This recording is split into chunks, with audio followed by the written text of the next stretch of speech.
Hey y'all, it's your girl Shenice. It's night time, and I'm in the car. My husband had to go in the library real quick to print off some stuff.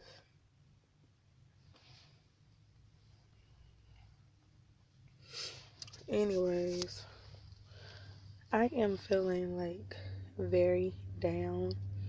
Call me selfish, but I've been married for 8 years, and I've been a stay-at-home mom for quite a while. For like, I want to say 7 years. Because we didn't live together the first year because I had to graduate from high school and I had to have surgery after I had my son. So he visited me and I visited him while I could. So I don't know. I feel like when some things come into your marriage or shouldn't come into your marriage, kind of breaks you down a little bit. I don't know. A lot of women, I love my children to death, but at the end of the day, I don't like being at home. I'm 26 now. Um, I'm ready to, sue me. Not talking about like the party life. I'm talking about, excuse me, going to go to school and finish that up. Um, Even nursing school. I'm thinking about going to go be a nurse after I graduate beauty school. Excuse me, y'all. I haven't had a nap today. I'm feeling a little bit of pains around my stomach, and I know what that means, and I can't be doing a lot. But like I told you guys, we're going to go ahead and break our lease and find us a house. Even if we gotta rent it right now, we can do that. But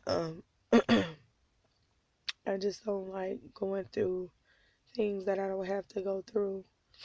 And if I sound like I'm getting a cold. I think I am, because my throat's a little sore. But I've been down for you for the whole 8 years. I haven't done anything wrong. Anytime we had this issue, I always made a resolution with God's help. I've never ever looked at my husband a different way. I never ever looked at him less of a man. I never ever disrespected him in that way. I might have said little names and stuff when I was angry because I feel like he could have done a little bit more. But at the end of the day, like for Thanksgiving is coming up, my sisters, like I have heck of family. We're originally from Charlotte, North Carolina. Even though I was born in Charlotte, North Carolina, raised in Tulsa, Oklahoma, basically all my life. That's why my accent keep going in and out. But not from New York. If y'all thought I was, I'm not. Cause my little voice, I don't know why it does that. But anyway, yeah, we moved to Tulsa, Oklahoma when I was like 2. So I have a lot of family up this way. From my mom's side, and I'll start to get to know my dad's side. My grandmother just passed away about a month ago. And I was going to go see her before she passed. I didn't even know she was. It was my dad's fault though, because he put her through so much stuff. You know what I mean? And I'm happy that God did not let me be raised by him, cause who knows where I would be at now. So, that being said, I'm tired of having to deal with this, having to deal with that. I understand it's the responsibility to come with children, but when you've been holding it down for 7 years, I'm gonna say 8 years, okay? Because I was taking care of my son by myself for like 3 months, okay? Um, Still staying with my mom, but it's because I had had that surgery. Other than that, I would have been up here with him. Excuse me, y'all. All these little pregnancy side effects just popping up with this video. Sorry. So, I just don't know and I don't understand anymore.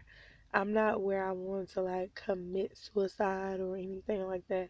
I'm at the point to where I'm like, I just want more out of life.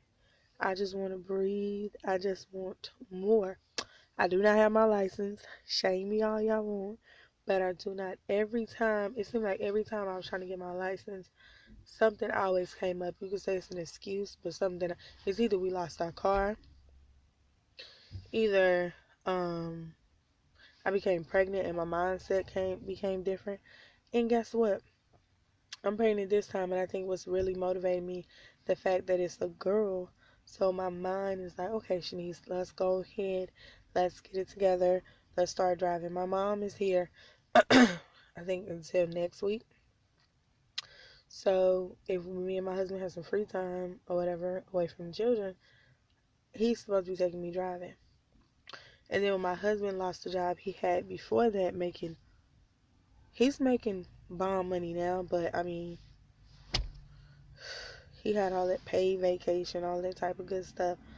Um, Y'all the fun things. So I can't wait. How you gonna come to the window? Hold on. Anyway, so I'm back. So it was him. He had to ask me a question. So I am like, I'm not trying to run from my problems, but like when he lost that job, that's what I was on. I'm sorry, pregnancy brain. I forget sometimes. When he was working at the other job, I was about to go pay for driver's lessons so I can drive over the weekend or whatever. Or I could have did it in the morning because he didn't have to be at work until 4:30 when he worked there. And he got off like at 3 in the morning. Um, so now, he's working a job now from 7 to 7. So I'm probably not going to be able to drive except for through these holidays this week. And the thing is, like my mom told me too, she said, oh, well, your mind should not be going like that. She said, you can never forget something that you learned once you start driving. It's just like riding a bike. I said, yeah, but my mom don't have her license either. And my husband's mother doesn't either. But as soon as I drove this SUV, I think the second time I was most used to it. I wasn't pressing the brake fast no more or anything. That's the thing when we stayed in South Carolina. We had a Pontiac. First we had a Toyota Camry. That was his car he got for his gift. But it became ours once we became married. So he had his car. And I used to drive it all the time. We stayed in Rock Hill. My husband used to live in Chester with his parents or whatever. And we would drive that way for like 15, 20 minutes. And nothing, I could drive. I would pass by the police like I was driving like a professional. Nothing was wrong with me. I wasn't scared of anything. I feel like sometimes when things come into a marriage that shouldn't come into a marriage, like family members saying things, buttoning your business, trying to find this. I was dealing with so much stress, you guys. Like I always tell you guys, I used to be 145. I had that gallbladder removal when I was 19 and we was married, but I had our first child. After him, I had to get it removed because they showed my mom and they showed how my gallbladder was just straight black. It was just like crunched up together. It was just destroyed. Um, so I had to get that removed. He was about a month old. I had to get that removed. And after that, I felt so much better. I gained 200 pounds with him. Got up to 200 even, finally. I was staying sick. But after that, then I dropped down to 145. From where? Where did 145 from? Because before that, I was like 160 when I got pregnant with him. So it was crazy. So then, it was something she wanted to do. But I had to move. And I told her that. I said, I'm moving to be with the father of my son or whatever. It's most likely my husband. But you know, I was saying that. They try to be nosy.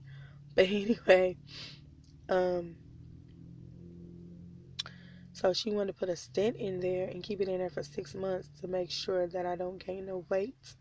So when I moved, I was eating all type of crap, Chinese food, fried pork chops, anything you name it, and I was stressed, so I was eating more than for one person. I've never been a stress eater, I've always been the type that probably wouldn't eat when I was stressed out. So I guess it was because I was in a new environment around different type of people, all type of crazy stuff. So I just hope that I get some good comments, some likes, and y'all tell me how y'all feel sometimes, because I know sometimes as a mother it gets hard, and then some women are single mothers, so I understand where y'all come from, because when my husband is gone, I feel like a single mother. Like, no joke. When we stayed in Rock Hill, the rent office lady would come to me and talk to me sometimes and say, I know it feels like you're a single mother because your husband works a lot, and I say yes. So at the end of the day, I feel like that now. And my best bet and the best thing we could ever do is buy a house or rent a house. And that is what we're looking for. So he's trying to hold it out, weigh it out to like January, because February hit tax time. We can go ahead and put like 3 or 4 thousand down on a HUD house, or all of them are not called HUD houses, but some people sell their homes and some of them are like 50 grand and they still in good shape. So that's what we're gonna be looking into. And if we're able to rent it out. But I'm just tired. Y'all just don't know. Anyway, I love coming to you guys and telling you guys like when I have problems. Cause I don't want y'all to always think I'm always cause I'm not. So anyway, love you guys and comment, subscribe, and talk to you later. Bye.